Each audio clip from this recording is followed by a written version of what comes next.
കുഞ്ഞിൻ്റെ മലം പതയോടുകൂടെ അല്ലെങ്കിൽ നുരയോടുകൂടെയാണ് പോകുന്നത് എന്നുണ്ടെങ്കിൽ ഇതിൻ്റെ കാരണങ്ങൾ എന്തൊക്കെയാണ്, എപ്പോഴാണ് നമ്മളൊരു ഡോക്ടറെ കാണിക്കേണ്ടത്, ഇങ്ങനെ കണ്ടു കഴിഞ്ഞാൽ നമ്മൾ എന്തൊക്കെയാണ് കുഞ്ഞിൻ്റെ കാര്യത്തിൽ ശ്രദ്ധിക്കേണ്ടത് എന്നതിനെ കുറിച്ചൊക്കെ നോക്കാം നമുക്ക് ഇന്നത്തെ വീഡിയോയിൽ. ഞാൻ ഡോക്ടർ റിസ. എൻ്റെ ചാനൽ ആദ്യമായിട്ട് കാണുന്നവരാണെങ്കിൽ സബ്സ്ക്രൈബ് ചെയ്യാൻ മറക്കരുത്. ചില കുഞ്ഞുങ്ങൾക്ക് പതയോടുകൂടെയുള്ള മലം ഇടയ്ക്കൊക്കെ ആയിരിക്കും ശ്രദ്ധയിൽപ്പെടുന്നത് പോകുന്നതായിട്ട്. എന്നാൽ മറ്റു ചില കുഞ്ഞുങ്ങൾക്ക് തുടർച്ചയായിട്ട് ഇതുപോലെ പതയോടുകൂടെ അല്ലെങ്കിൽ നുരയോടുകൂടെയുള്ള മലം പോകുന്നതായിട്ട് നിങ്ങൾ ശ്രദ്ധിച്ചിട്ടുണ്ടാവും. ഇങ്ങനെ കണ്ടു കഴിഞ്ഞാൽ അമ്മമാർക്ക് ടെൻഷൻ ഉണ്ടാക്കുന്ന ഒരു കാര്യമാണ് എന്തുകൊണ്ടാണ് കുഞ്ഞിനിങ്ങനെ മലം പോകുന്നത് എന്നുള്ളത്. ആദ്യം തന്നെ നമുക്ക് കുഞ്ഞിന്റെ മലം നുര പോലെ അല്ലെങ്കിൽ പതയോടുകൂടെ പോകുന്നത് എന്തൊക്കെ കാരണങ്ങൾ കൊണ്ടാണ് എന്ന് നോക്കാം നമുക്ക്. ആദ്യത്തേത് നോർമൽ ഡൈജഷൻ ആണ്. ചിലപ്പോൾ നിങ്ങളുടെ കുഞ്ഞുങ്ങൾ മുല കുടിക്കുന്ന സമയത്ത് കുഞ്ഞുങ്ങൾ വായു വീങ്ങുന്നതിന് കാരണമാവുകയും ഇത് ദഹന സമയത്ത് അവരുടെ മലവുമായിട്ട് കലർന്നേക്കാം. വായുവിന്റെയും ദഹന ദ്രാവകങ്ങളുടെയും ഈ ഒരു മിശ്രിതം കുമിളകൾ സൃഷ്ടിക്കുന്നതാണ്. അതിന്റെ ഫലമായിട്ട് കുഞ്ഞുങ്ങൾ മലം പാസ് ചെയ്യുന്ന സമയത്ത് മലം നുര പോലെ കാണുന്നതിന് കാരണമാവുന്നതാണ്. ഇത് ദഹന പ്രക്രിയയുടെ ഒരു സാധാരണ ഭാഗമാണ്. അടുത്തത് റാപ്പിഡ് ആയിട്ടുള്ള ഡൈജഷൻ ആണ്.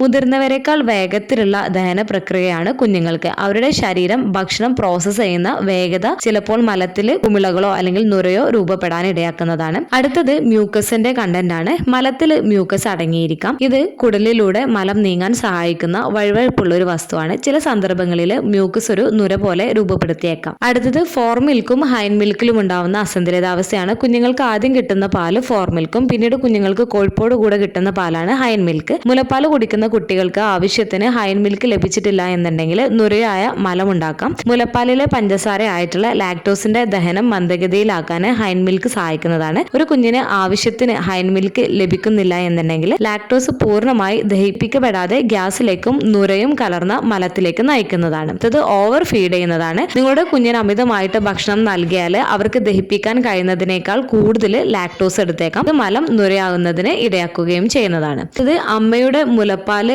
ഓവർഫ്ലോ ആണ് എന്നുണ്ടെങ്കിൽ കുഞ്ഞുങ്ങൾക്ക് വിഴുങ്ങുന്ന സമയത്ത് കൂടുതൽ ഗ്യാസ് ഉണ്ടാക്കുന്നതാണ്. കുഞ്ഞുങ്ങൾക്ക് വേഗത്തിൽ മുലപ്പാല് ഒഴുകുന്നത് കൊണ്ട് തന്നെ കുഞ്ഞുങ്ങൾക്ക് വിഴുങ്ങാൻ ബുദ്ധിമുട്ടുണ്ടാക്കുകയും ചെയ്യുന്നതാണ്. ഇത് കൂടുതൽ ഗ്യാസ് ഉണ്ടാക്കുന്നതിന് കാരണമാവുകയും ഇത് മലം നുര പോലെ ഉണ്ടാക്കുന്നതിന് ഇടയാക്കുകയും ചെയ്യുന്നതാണ്. അടുത്തത് ഫോർമുല കുടിക്കുന്ന കുഞ്ഞുങ്ങളാണ് എന്നുണ്ടെങ്കിൽ ഇവർക്ക് കൂടുതൽ ഗ്യാസ് ഉണ്ടാവാനുള്ള സാധ്യതയുണ്ട്. നമ്മൾ നല്ല രീതിയിൽ ബേപ്പൊന്നും ചെയ്തിട്ടില്ല എന്നുണ്ടെങ്കിൽ ഇതും കുഞ്ഞുങ്ങൾക്ക് മലം നുര പോലെ ഉണ്ടാവുന്നതിന് കാരണമാവുകയും ചെയ്യുന്നതാണ്. അടുത്തത് നിങ്ങൾ കുഞ്ഞുങ്ങൾക്ക് സോളിഡ് ഫുഡൊക്കെ സ്റ്റാർട്ട് ചെയ്യുന്ന സമയത്ത് അവരുടെ ദഹന വ്യവസ്ഥയിൽ മാറ്റങ്ങൾ വന്നേക്കാം. ഇതും മലത്തിൽ നുര പോലെ അല്ലെങ്കിൽ പത പോലെ ഉണ്ടാക്കുന്നതിന് കാരണമാവുകയും ചെയ്യുന്നതാണ്. ഈ പറഞ്ഞ കാരണങ്ങൾ കൊണ്ടെല്ലാം തന്നെ നിങ്ങളുടെ കുഞ്ഞിന്റെ മലം നുര പോലെ അല്ലെങ്കിൽ പത പോലെ ഉണ്ടാവുന്നതിന് കാരണമാവുന്നതാണ്. അതുകൊണ്ട് തന്നെ സാധാരണയായിട്ട് നിങ്ങൾ പേടിക്കേണ്ട കാര്യമില്ല കുഞ്ഞിന്റെ മലത്തിൽ നുര കണ്ട് അല്ലെങ്കിൽ പത കണ്ട് എന്ന് വിചാരിച്ചിട്ട്. എന്നാൽ ചില കാരണങ്ങൾ കൊണ്ട് നിങ്ങളുടെ കുഞ്ഞിന്റെ മലത്തിൽ പത പോലെ അല്ലെങ്കിൽ നുര പോലെ ഉണ്ടാവാം. അതിന്റെ പ്രധാനപ്പെട്ട കാരണങ്ങളിൽ ഒന്നാണ് കുഞ്ഞുങ്ങൾക്ക് അണുബാധ അല്ലെങ്കിൽ ദഹന പ്രശ്നങ്ങൾ, നുരയുടെ സാന്നിധ്യം ഉൾപ്പെടെയുള്ള മലത്തിൽ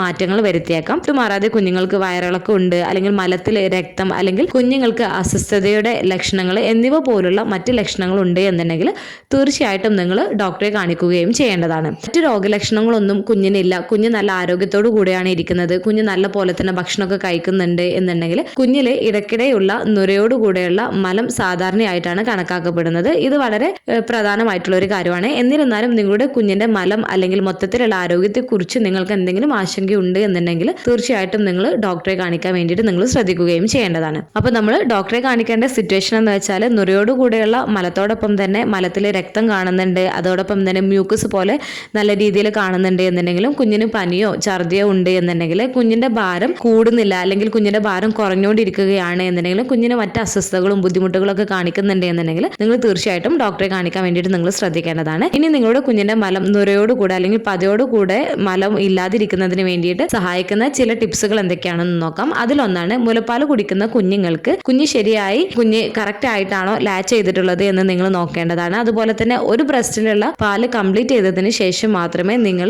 അടുത്ത ബ്രസ്റ്റ് ഓഫർ ചെയ്യാൻ പാടുള്ളൂ. കുഞ്ഞിന് ഭക്ഷണം കൊടുക്കുന്നതിനിടയിലും ഭക്ഷണം കൊടുത്തതിന് ശേഷം നല്ല പോലെ തന്നെ കുഞ്ഞിന്റെ ഗ്യാസ് കളയുന്നതിന് വേണ്ടിയിട്ട് നല്ല പോലെ തന്നെ ബേപ്പ് ചെയ്യേണ്ടതാണ്. ഫോർമുല മിൽക്ക് കൊടുക്കുന്ന കുഞ്ഞുങ്ങളാണ് എന്നുണ്ടെങ്കിൽ നിപ്പിൾ സൈസ് കറക്റ്റ് ആവുന്നതിന് വേണ്ടിയിട്ട് ശ്രദ്ധിക്കുക. ഓവർഫ്ലോ ആവുന്നതും കുഞ്ഞുങ്ങൾക്ക് കൂടുതൽ ഗ്യാസ് ഉണ്ടാക്കുന്നതിന് കാരണമാവുന്നതാണ്. അതുപോലെ തന്നെ നിങ്ങളുടെ കുഞ്ഞിന്റെ വയറിൽ മസാജ് ചെയ്യുന്നതിനും കുഞ്ഞുങ്ങൾക്ക് ടമ്മി ടൈം ഒക്കെ കൊടുക്കുന്നതിന് നിങ്ങൾ ശ്രദ്ധിക്കേണ്ടതാണ്. ഗ്യാസ് കൂടുതൽ ഉണ്ടാക്കുന്നതും കുഞ്ഞുങ്ങൾക്ക് ഈ ഒരു ഗ്യാസ് മലത്തിലൂടെ പത പോലെ പോകുന്നതിന് കാരണമാവുന്നതാണ്. അതുകൊണ്ട് കൂടുതൽ ഗ്യാസ് ഒക്കെ ഉള്ള കുട്ടികളിൽ ഇങ്ങനെ കൂടുതലായിട്ടും കാണാറുണ്ട്. ഒന്നുകൂടെ പറയാം, കുഞ്ഞുങ്ങളിൽ നുരയോടുകൂടെ അല്ലെങ്കിൽ പതയോടുകൂടെയുള്ള മലം വളരെ സാധാരണമാണ്. സാധാരണയായിട്ട് ആശങ്കകൾക്ക് കാരണമാവാറില്ല.